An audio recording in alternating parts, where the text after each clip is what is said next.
Good morning. My name is Pierre Helwi, and I'm the Extension Viticulture Specialist at Texas A&M AgriLife.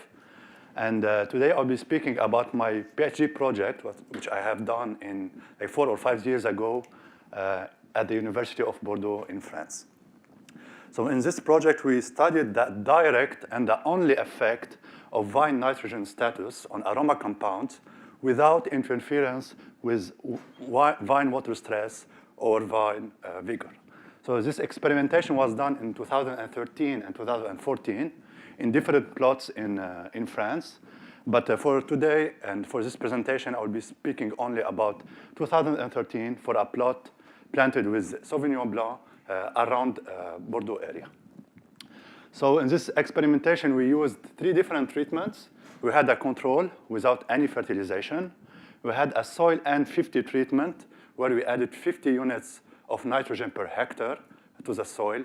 And we have a soil N100 treatment when we put 100 units of nitrogen per hectare to the soil. Nitrogen was added relatively late in the season, and we split the application into 2. It was at bud break and just after bloom to minimize an effect of nitrogen on vine vigor, so on shading, which can influence the amount of the aroma compounds in question. And we were irrigating the treatments during the entire season, so also to avoid a water deficit, which can also influence the amount of aroma compounds in question. Vine water status was followed during the season by measuring the steam water potential.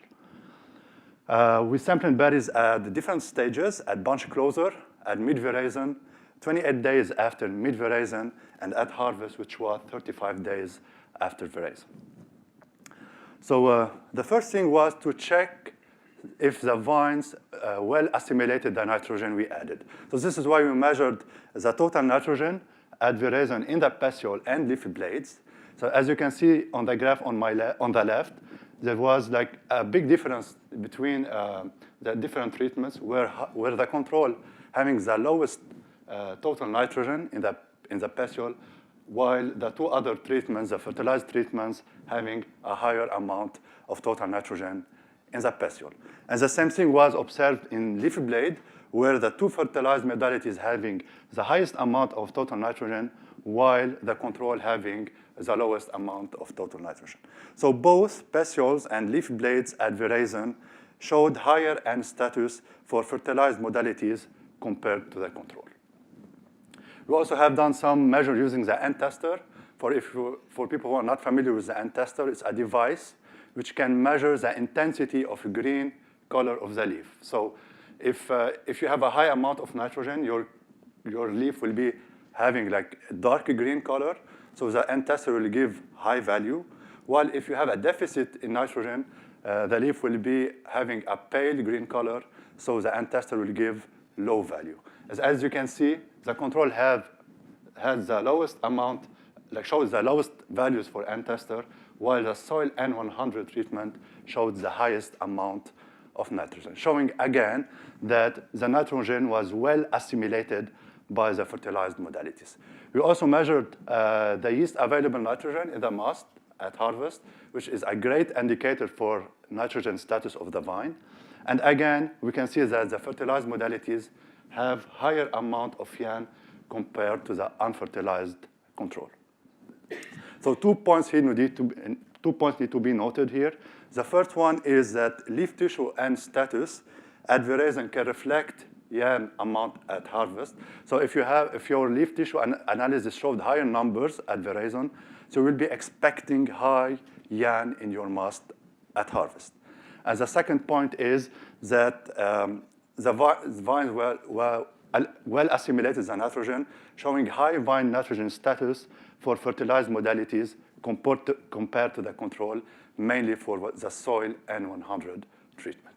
Okay? As I mentioned before, we added the nitrogen relatively late in the season and we split the application into 2 to minimize the effect of an application on vine vigor. So we measured vine vigor to make sure that this happened. So we measured the primary and the secondary leaf area at shoot growth cessation. As you can see, there was no impact of N application on these two parameters, showing no effect of N application on vine vigor. We also want to be sure that there was also no difference in yield components. So we measured berry weight at harvest and yield at harvest. And again, we observed no difference between treatments concerning yield components. So all the treatments had comparable values. So if you want to summarize this first part, which we call the agronomic part, we saw in our study there was absence of water deficit during the season by measuring the steam water potential. There was no difference in vigor and yield between treatments, and only vine nitrogen status was different between the treatment, with higher N status for the fertilized modalities compared to the control, mainly for the soil N100 treatment, okay? So all this will allow us to measure the only and the direct effect of vine N status on aroma compounds without interference with vine water status and vine vigor, okay? The two aroma compounds which we're interested in this project were IBMP, responsible for the green pepper aroma, and 3SH, responsible for the grapefruit aroma. So let's start by the IBMP. IBMP is from the family of free aroma compounds. So it's the same compound we can find when we taste or smell a berry as well in the wine, okay? It's a very stable compound with levels present in the must very comparable to levels present in the wine. It is considered as a negative aroma in red wines, while in white wines, it's present to a certain extent can be acceptable because it gives some freshness to the wine.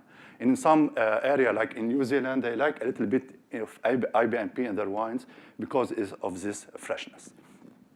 In the berry, the amount of IBMP reached its maximum at bunch closure, and it decreased during the season due to a degradation by the sunlight. So if something is blocking the sunlight to reach the bunches in your cluster zone, for example, high vigor, so you will have less degradation of IBMP, so more IBMP in the wine. So we measured IBMP in the grape berry and in the wine. So in the grape berry, and as expected, the amount of IBMP was maximum at bunch closure, and it decreased during the season. And as we can see, there was no effect of N application on the amount of IBMP in the grape berry. So all the treatments had similar or comparable values regarding IBMP in the grape berry. We also measured IBMP in the wine. And again, we saw no effect of N application on IBMP in the wine. So on the left, this is Bordeaux 2013, the plot I was speaking about all this presentation. But I also wanted to add the other plots and the other years to show you that we had the same results when we repeated the application. So there was no effect of N application on IBMP levels in the wine. So the takeaway message for this aroma compound is we found no direct effect of vine nitrogen status on IBMP level in berries and in wines. And our results are contradictory to other studies where they showed a relationship between nitrogen and IBMP. So in their case, in their studies, they added the nitrogen, they increased the vigor, so more vigor, more shading, less degradation of IBMP by the sunlight, more IBMP in the wine. So in our study, because we controlled the vigor, so we didn't see any a direct relationship between nitrogen and IBMP, okay? So let's move to the other aroma compound, the 3SH. So it's from the family of volatile thiols. It's considered as a positive aroma in many varieties, such as Cabernet Sauvignon, Sauvignon Blanc, Petit Arvin, and Grenache.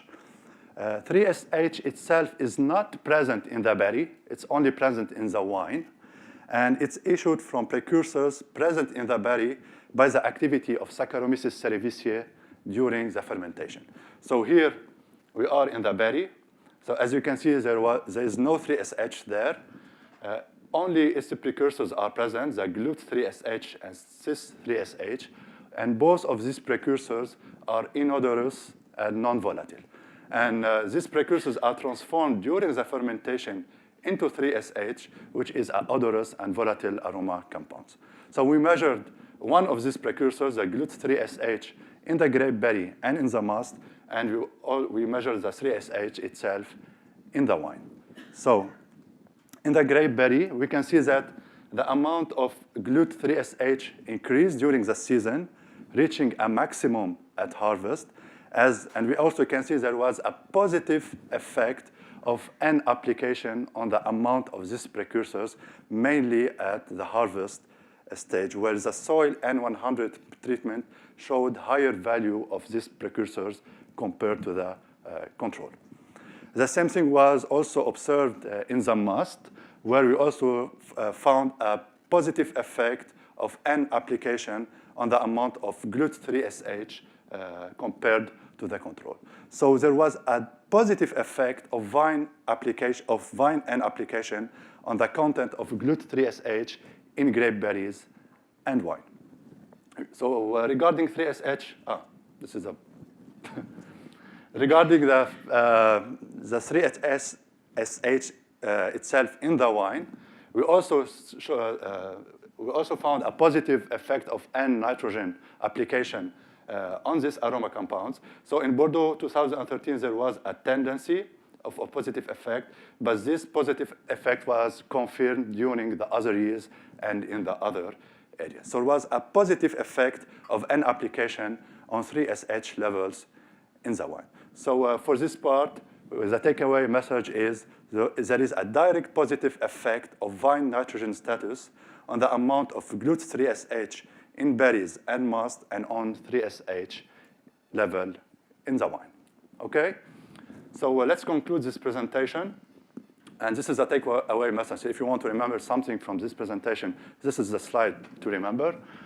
A split application of nitrogen relatively late in the season in the absence of water deficit, it will increase the vine N status, like we saw with the N tester, with the YAN, with the analysis of petiole and leaf blade. It will have no effect on vine vigor and yield.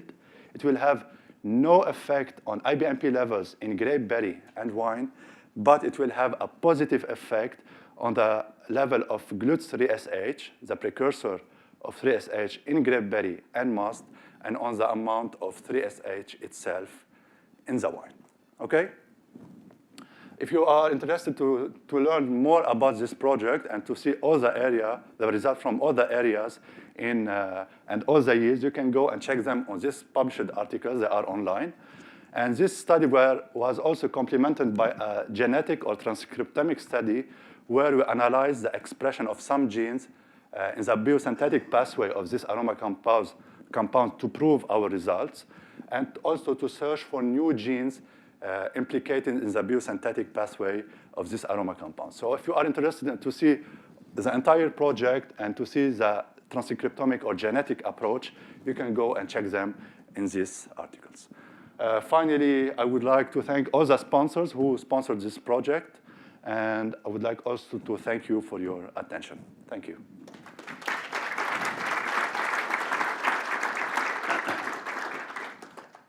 We've had questions. Time for questions, yes. Would you expect these results to be different in a climate that does always experience water deficits and does not have any summer rain? Yes, because water deficits play a major role in influencing this aroma compound. So water deficits maybe will be a step further in this study where we should measure like the effect of water status. But if you have a deficit of water in your area, so it will also influence the amount of this compound. So yes, it will be like different approach. Yes. Other questions? Yes. On your slides, we were discussing the IBMP aroma compound. Uh-huh.